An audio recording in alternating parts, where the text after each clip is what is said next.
Dernière, Marvel a enfin dévoilé son nouveau line-up post-Krakoa concernant les X-Men avec 3 séries principales.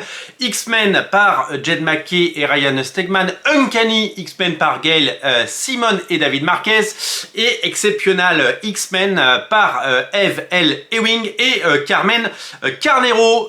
3 titres qui seront les 3 étendards, les 3 flagships de la nouvelle ère des X-Men post-Krakoa après la chute de la Maison X et 3 titres qui en appellent 6 autres d'ailleurs, puisqu'il y aura très prochainement d'autres annonces avec notamment le Wolverine de Greg Capullo, une nouvelle série X-Factor, une nouvelle série X-Force, une série Storm, une série Phoenix et une série NYX.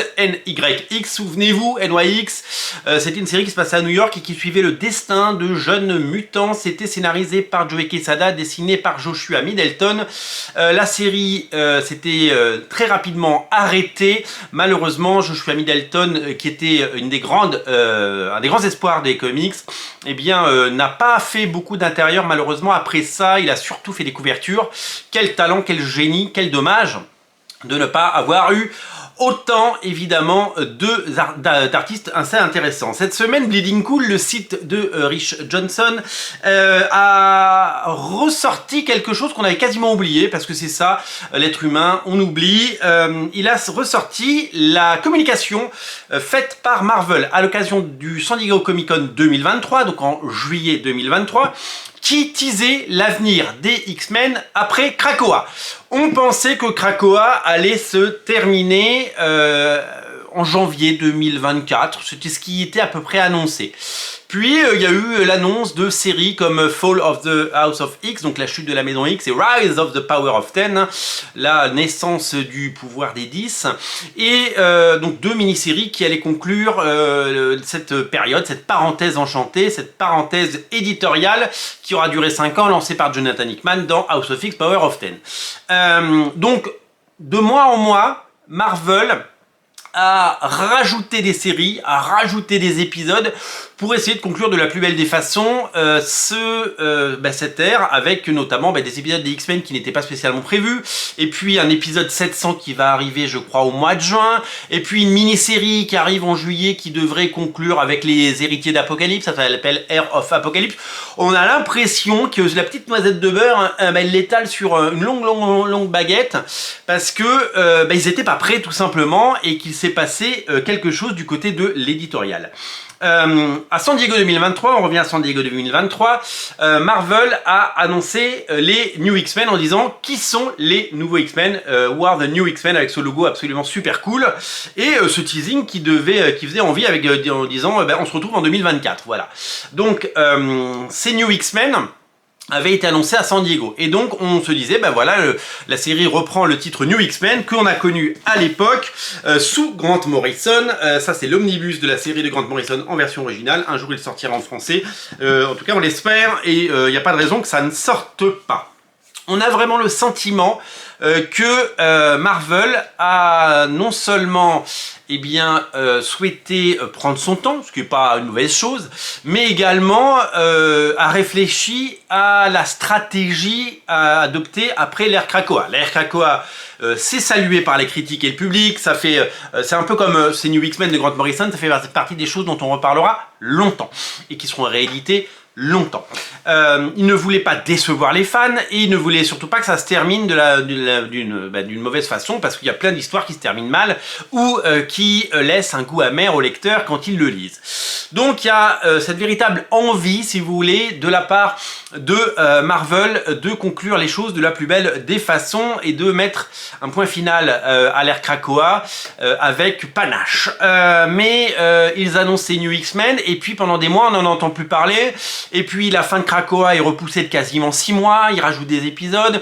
On a eu le sentiment, je peux vous le dire, que ça naviguait un peu à vue à un moment, en disant mais cette ère Krakoa, elle devait pas se terminer en janvier, elle va se terminer en juin, en juillet. Enfin, c'est super bizarre de voir que Marvel ne finit pas cette histoire. Eh bien, ils ne l'ont pas fini avant parce qu'ils n'avaient pas encore la suite. Ils ne savaient pas ce qu'ils allaient faire, et ils ne savaient pas qui ils allaient embaucher et mettre sur ces séries. Et ce, pour plusieurs raisons. C'est casse-gueule de se mettre sur les X-Men parce que, d'abord, au niveau éditorial, c'est compliqué. Vous avez beau être le scénariste principal de la série X-Men, donc Jed MacKay bientôt, ou être Gail Simone, vous avez beau être Jonathan Hickman, il faut non seulement penser à sa série, à écrire 22 pages par mois, mais il faut penser à tout le reste. C'est-à-dire que ce qui se passe dans votre série a des répercussions dans les autres, et ce qui se passe dans les autres séries a des répercussions. Donc c'est des réunions, c'est énormément d'éditorial, c'est des gens qui vous disent eh ben non, tu fais pas ça, t'as une bonne idée, mais tu la jettes. Donc c'est épuisant. On a eu des témoignages d'auteurs qui se sont brûlés les ailes et qui ont détesté passer sur les X-Men. Ce sont les auteurs superstars d'aujourd'hui, des gens comme Matt Fraction qui ont travaillé avec Terry Dodson, aujourd'hui ils travaillent ensemble sur Adventure Man qui est publié par Glénat. Ils l'ont dit, ce n'est pas agréable de travailler, c'est une expérience affreuse de travailler sur les X-Men parce que l'éditorial dicte ses lois et qu'il y a trop de contraintes et pas assez de liberté, et en termes de créativité c'est l'enfer. On sait aussi que ces auteurs eh bien, ne peuvent quasiment rien créer, parce que s'ils créent quelque chose, eh bien, ils en perdent évidemment la jouissance. Donc les bonnes idées, ils se les gardent pour leur propre création, qu'ils feront chez Image Comics ou Boom Studio après. Et on sait que certains scénaristes très bons, des gens qu'on adore, je pense à des gens comme Ed Brubaker. Moi j'adore Ed Brubaker, j'adore ce qu'il fait chez Delcourt et ce qu'il fait chez Image Comics, mais Ed Brubaker sur les X-Men, c'était nul, c'était nul. D'abord on lui a mis un très mauvais dessinateur, il a eu Billy Tan entre les pattes, mais c'était pas au niveau, c'était pas le très bon scénariste qu'on connaît. Donc il y a des très bons scénaristes qui peuvent arriver sur les X-Men et produire des choses pas intéressantes. Matt Fraction c'était pas intéressant. Bon, Rick Remender c'était bien, sur Uncanny X-Force c'était très très bien. Il y a eu des bonnes choses quand même, hein. Heureusement qu'il y a des bonnes choses. Mais on sait que des excellents scénaristes, eh bien, se brident ou sont bridés sur ces séries. Donc, qui veut y aller dans ces conditions? Est-ce que vous êtes un jeune scénariste, ça cartonne pour vous, vous avez le vent en poupe, vous avez un bel avenir devant vous? Est-ce que vous allez risquer votre carrière en vous lançant sur les X-Men et risquer de décevoir les fans? Parce que les fans des X-Men, eh bien, c'est des gens comme moi, c'est des gens qui adorent les X-Men, et quand ça ne plaît pas, eh ben, il peut y avoir de la colère, il peut y avoir un rejet et des méventes, évidemment.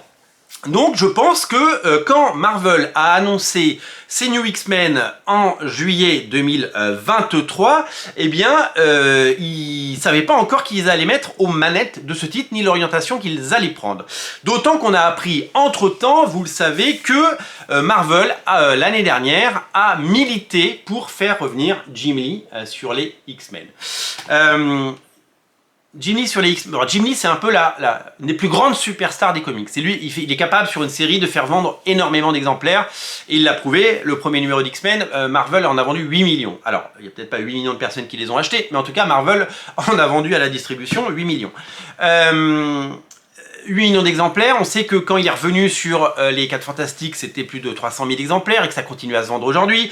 Les X-Men sont toujours réédités. On sait que sur Batman, ça a été un phénomène. Et Marvel a tenté de débaucher Jim Lee, qui ne dessine plus beaucoup, qui fait que des couvertures. Vous le savez, il a quasiment 60 ans, Jim Lee, qui eh bien, ne fait plus de séries régulières, mais qui a fait des choses sur du Batman qui continue à se vendre et qui attire toujours un public. Ils ont essayé de le débaucher, ça aurait été un super coup, et de le faire revenir sur les X-Men. Jim Lee n'a pas exclu l'idée de revenir sur les X-Men, n'a pas exclu l'idée de travailler à nouveau sur une mini-série sur 6 ou 10 épisodes.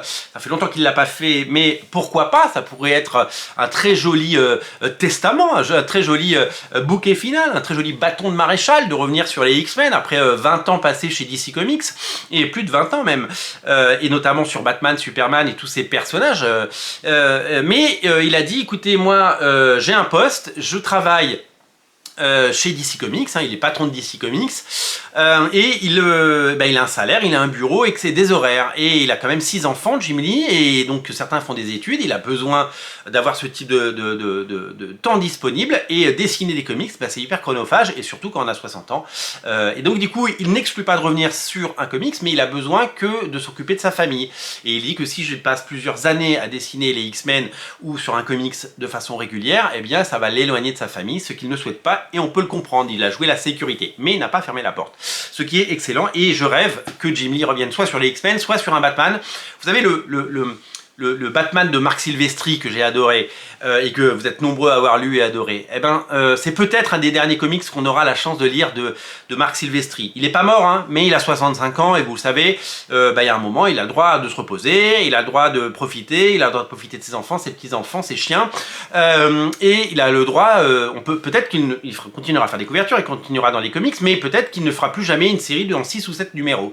Eh ben, je rêve que Jim Lee aussi nous fasse un dernier Batman ou un dernier X-Men, et peut-être qu'il y viendra.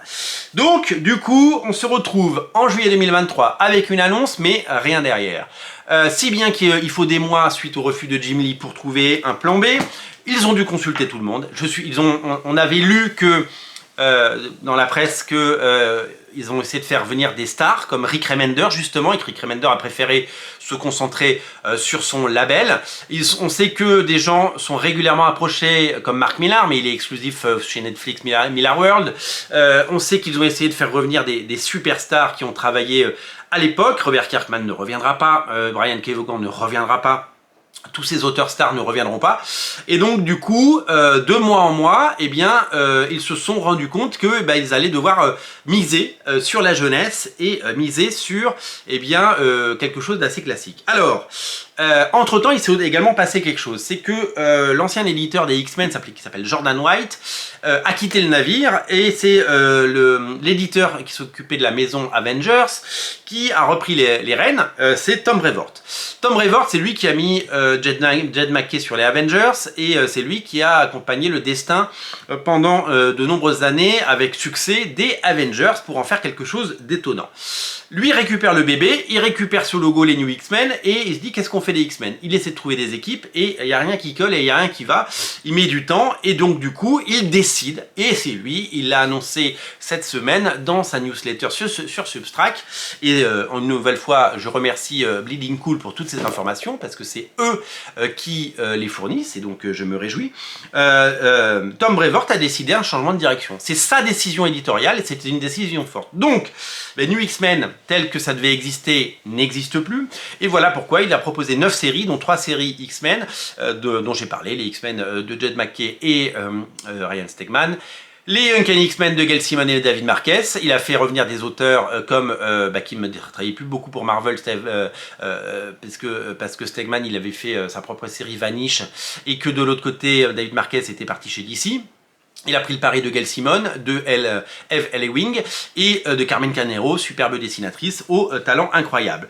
Donc voilà pourquoi cette série X-Men eh bien, a disparu, et voilà pourquoi on a 3 nouvelles séries X-Men à la place. Cette nouvelle direction a changé puisque c'est une décision éditoriale suite aux différentes déconvenues et suite aux différents changements. Donc le logo New X-Men pourrait revenir un jour, pourquoi pas. Rien ne se perd dans les comics, et rien ne se perd chez les X-Men, mais pour l'heure, eh bien, on a hâte de découvrir ces séries. Les premiers dessins que vous voyez si vous vous abonnez aux réseaux sociaux de Ryan Stegman, notamment sur X ou sur Instagram, vous verrez toutes les pages qu'il est en train de faire sur les X-Men, parce que c'est ça aussi, pourquoi ça n'a pas été lancé avant, c'est parce que tout se fait en last minute dans les comics. Ryan Stegman, nous sommes en mars 2024, son bouquin sort en juin 2024, ou juillet 2024, eh bien, il commence seulement à bosser sur les X-Men, rendez-vous compte. Donc c'est vraiment quelque chose de tout récent, et c'est vraiment quelque chose de tout nouveau. Il aura juste quelques semaines d'avance pour les premiers numéros. Il sera certainement remplacé avec un second dessinateur dont on connaîtra très bien bientôt le nom, tout comme sur Ultimate Spider-Man, eh bien Marco Cacchetto est déjà remplacé après le troisième numéro par David Messina, vous le savez. Puisque c'est Marvel est dans une cadence et qu'il faut que les numéros sortent, et que peu importe le dessinateur finalement, ils ne sont pas dans l'idée de créer quelque chose qui restera, de créer une œuvre, ils sont dans l'idée de nourrir une industrie et un circuit de distribution et des fans qui ont l'habitude d'acheter des comics tous les mois. On ne peut pas casser un moule, on ne peut pas casser quelque chose qui marche, c'est malheureusement le lot de tout le monde. Voilà, on a hâte de découvrir ces X-Men en juillet et on en reparlera très bientôt. En tout cas, c'est passionnant de voir ce qui se passe derrière le rideau et dans les décors derrière, pour savoir comment les gens qui sont à l'origine des futurs titres qu'on va lire, eh bien travaillent. C'est toujours passionnant. Merci de suivre ces émissions. On se reparle très bientôt. Salut.